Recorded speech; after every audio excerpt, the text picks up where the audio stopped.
Sahabat disabilitas dimanapun Anda berada, mengawali video ini, saya ingin berdoa kepada Tuhan ya, untuk sahabat disabilitas dimanapun saudara berada. Ya. Semoga sehat selalu, semuanya berada dalam lindungan Tuhan. Bagi yang studinya lancar jaya, ya. Yang sudah bekerja tetap semangat, lakukan pekerjaan dengan baik, dan lakukan itu sebagai upaya untuk penyucian diri di hadapan Tuhan, ya. Dan sukses selalu untuk mencapai harapan masing-masing, ya. Oke, sahabat disabilitas, ada pemahaman yang muncul di tengah-tengah gereja, di tengah-tengah masyarakat, ya. Disabilitas adalah orang-orang yang mempunyai karunia rohani lebih, ya. Disabilitas adalah penderita yang diberkati oleh Tuhan. Betulkah seperti itu? Saudara, sebagai ini pengalaman ya, sebagai pendeta yang pernah melayani di beberapa jemaat, ya, saya seringkali menjumpai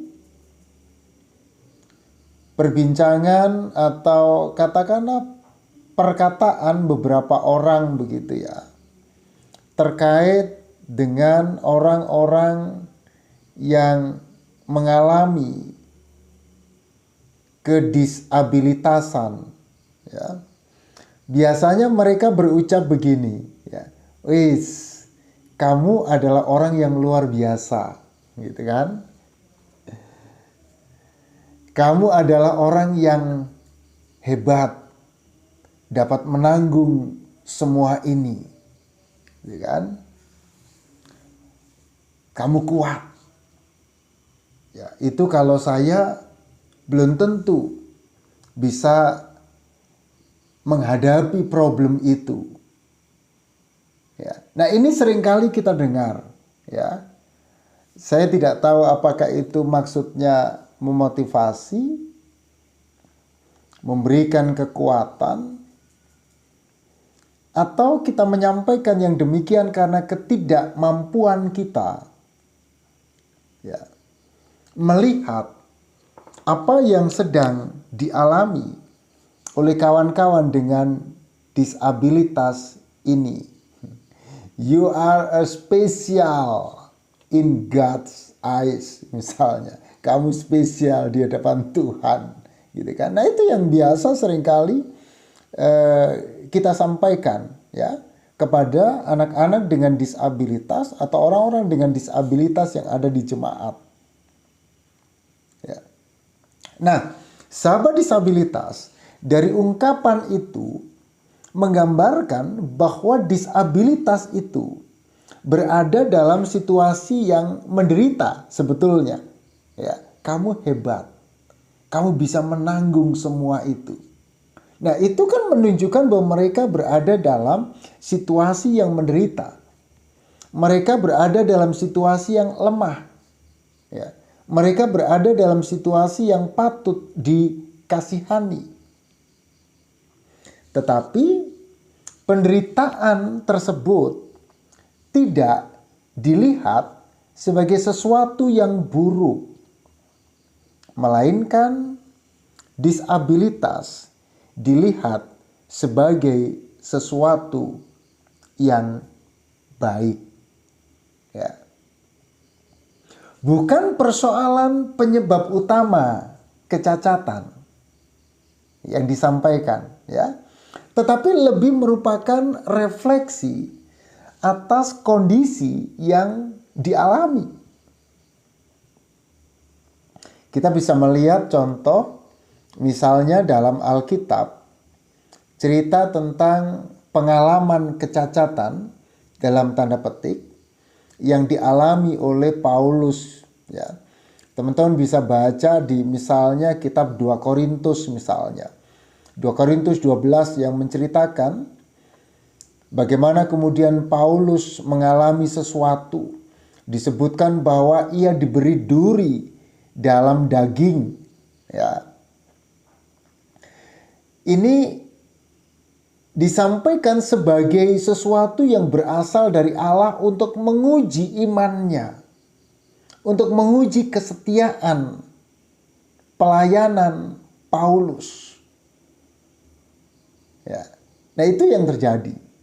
Nah, jawaban yang paling baik, ya, untuk kondisi disabilitas semacam itu adalah penyerahan diri kepada Tuhan. Berserah kepada Tuhan, sumber kasih karunia, karena tentunya ia punya rencana yang indah bagi setiap orang yang percaya kepadanya. Nah, itu biasanya yang disarankan, ya, ketika melihat orang-orang dengan disabilitas yang ada di jemaat. Oke, dalam perspektif ujian iman orang percaya, situasi itu bisa dikatakan gereja memandang disabilitas atau kemudian selanjutnya keluarga orang-orang dengan disabilitas sebagai orang yang apa? Sebagai orang yang mempunyai potensi iman lebih jikalau dibandingkan dengan orang-orang yang lain. Ia, disabilitas ini dan atau kemudian keluarganya semacam dianugerahi, ya. Jadi kondisi disabilitas itu adalah anugerah Tuhan. Ya. Karena apa? Karena ia dipandang mampu menanggung ujian iman tersebut. Dengan kata lain, disabilitas dalam perspektif ini bukan merupakan hukuman atau bahkan siksaan, tetapi lebih dilihat sebagai sebuah penghargaan atas potensi iman yang dimiliki. Ya. Nah, itu yang terjadi di jemaat. Ya, itu yang terjadi di tengah-tengah masyarakat. Ada yang menganggap bahwa orang-orang dengan disabilitas adalah orang-orang yang menderita, tetapi sekaligus diberkati, diberikan kekuatan, karena mereka mampu menanggung semua itu. Sahabat disabilitas, semoga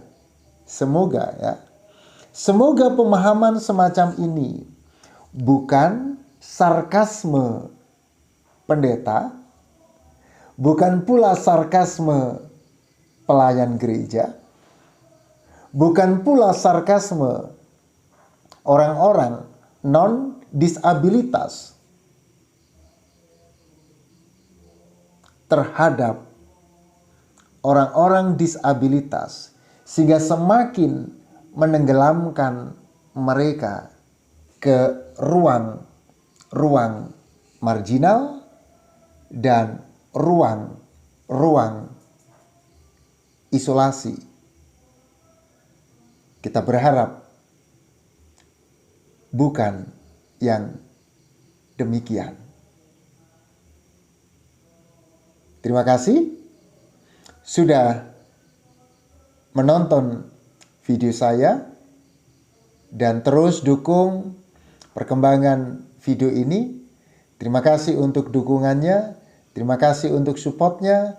Tetap jaga kesehatan dan salam disabilitas, salam kebebasan, salam kesetaraan, dan salam partisipasi. Tuhan memberkati.